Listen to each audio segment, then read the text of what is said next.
All right, I wasn't gonna film today. I'm a little tired, but I did want some old chicken wings. I wanted some wings bad.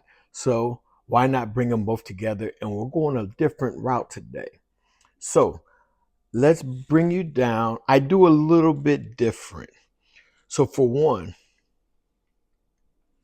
you'll see when I'm dealing with wings, let me get gloved up. I'm bringing out the old cheapy old ones. The main thing with these, stretch them out. They go on so much better. I can't explain why. I seen somebody online show that. They're absolutely right.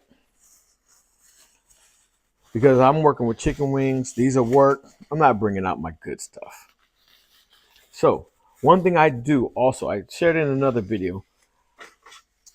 I always, these right here, the tips, only good for maybe broth. There's nothing there. There's no meat there. There's nothing. So I clip them off, set them to the side.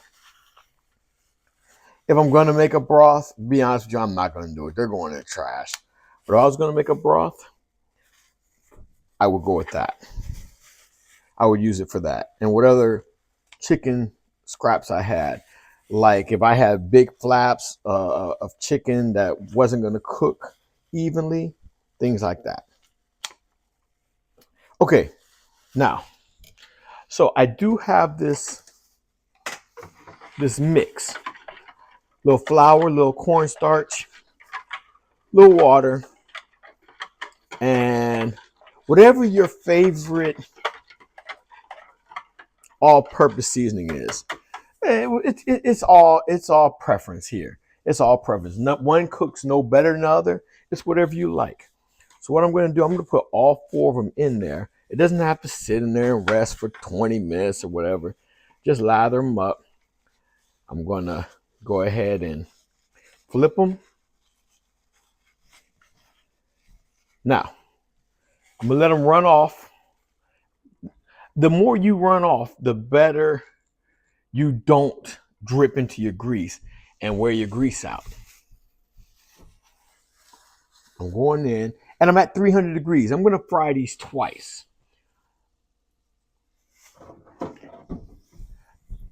The first fry I'm going to do, let me bring you back to me. The first fry I'm going to do for about 10 minutes. And then my second fry, about 5 minutes. So, no matter of fact, what I'm going to do, I have a good story for you today. I got a good story, different. We're not going sports today. I'm going to put you on pause, let these go for exactly 10 minutes. So now I'm going to go 9 minutes. I'll bring you back. On the second fry, you're going to get a great story. Watch and see. Okay, we have hit our 10-minute mark. Let me turn off my timer. And your stuff should look something like this. Let me get my gloves. You want to stretch them out like that when you're working with the real cheapies. But they go on good and they do the job. That'll work. They don't look great. They don't look fancy, but it works. Stretch them out. Now my grease is kicking up because remember, on the initial fry, about 300, maybe 310, whatever you got. Second fry, you want to kick it up. The first fry, it should look something similar to this. And try to keep it intact as much as possible. It's starting to get golden, but not quite yet. This is going to be good enough to ensure it's cooked all the way through. Next time we cook, we're going straight for color and texture. This is for doneness. So I'm kicking it up to 375 now. I'm going to move these away because what you want to do is let these air cool. Let them air cool on something that could drain them. I like to use a cookie sheet with a wire so it can drip off. I don't want it sitting in there. And if you use paper towels, a lot of times it's going to stick to the paper towels, sog up your skin, all kind of issues. Let them get to room temperature. Once they get to room temperature, take the whole pan like these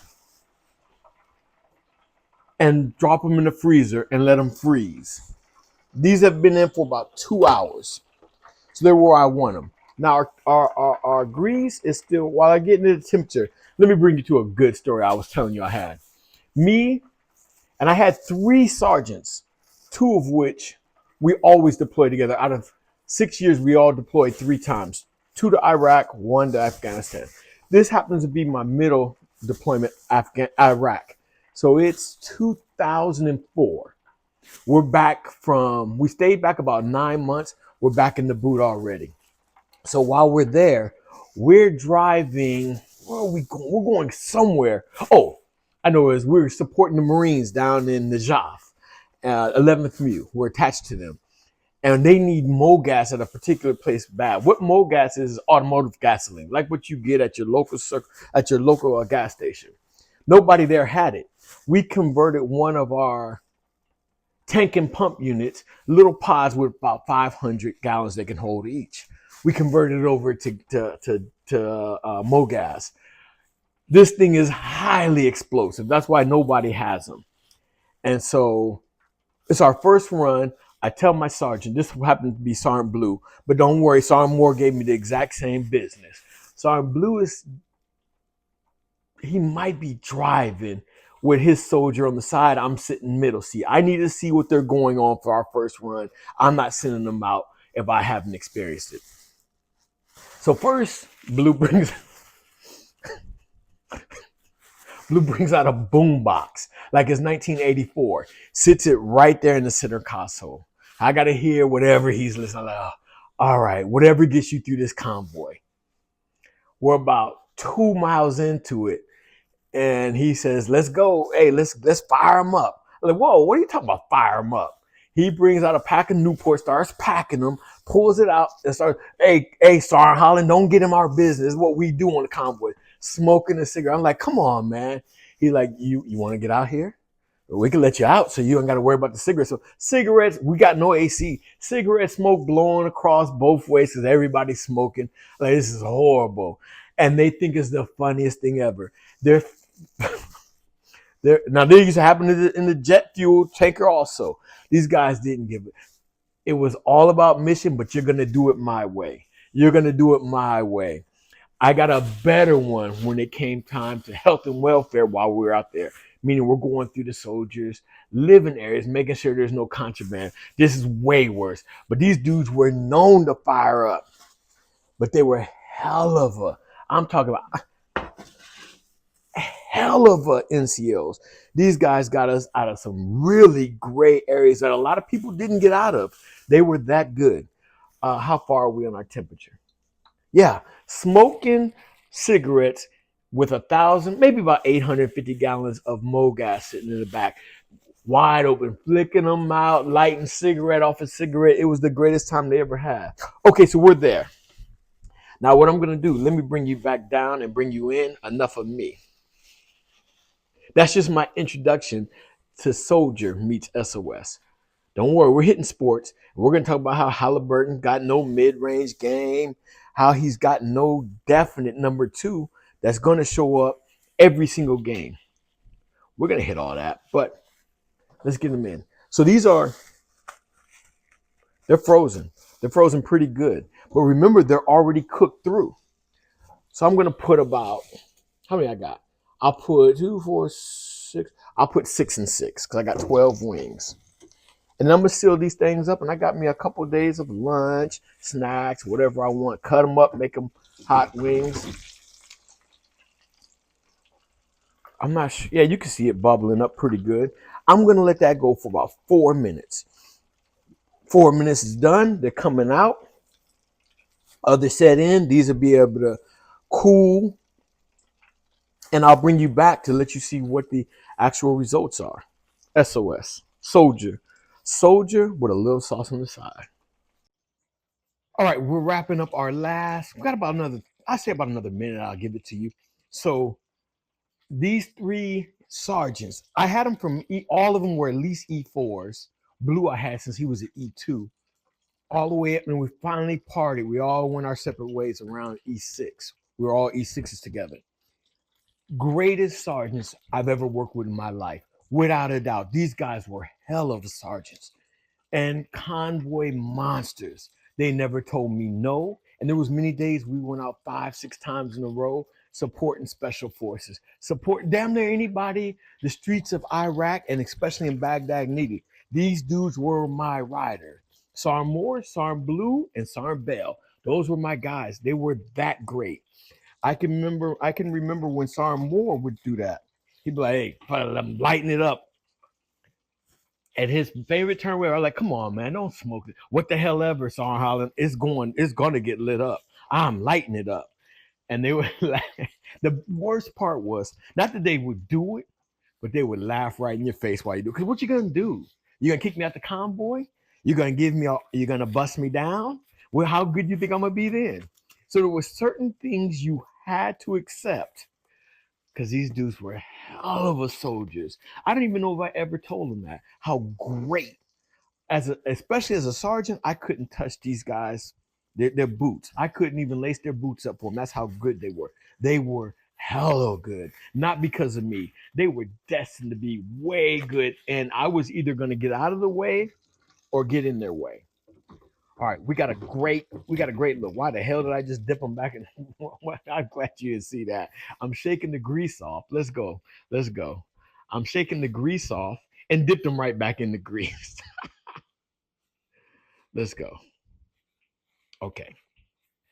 So it's a little hot, but I'm gonna show you one. And then while I dip the other ones, I'm gonna break it. Look at how beautiful that is. A perfect golden brown. Without that damn tip in the way. So I'm gonna take these off, put them on our rack, our cooling rack. Remember, allow to cool completely. Do not bust them up because continuation cooking, as well as you got to allow all those juices to disperse throughout the meat. Let me get these other ones in and I'll break one. I don't know if I can't bite into it yet. It's too damn hot.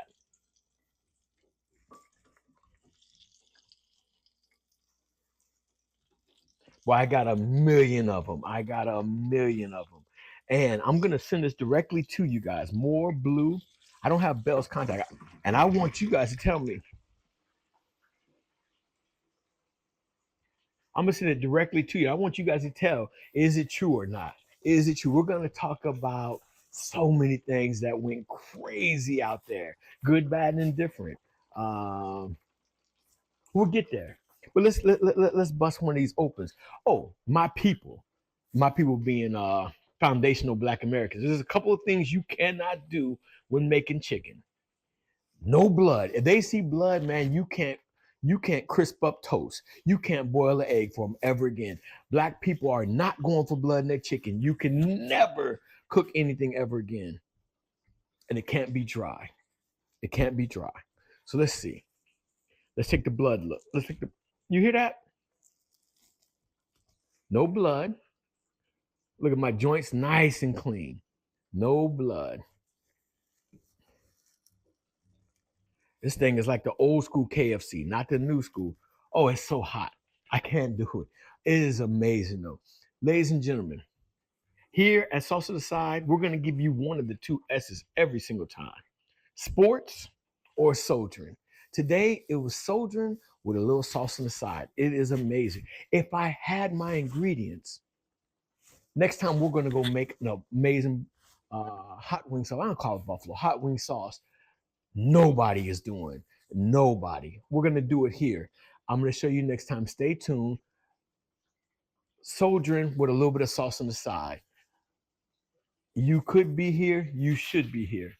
SOS for all your catering needs.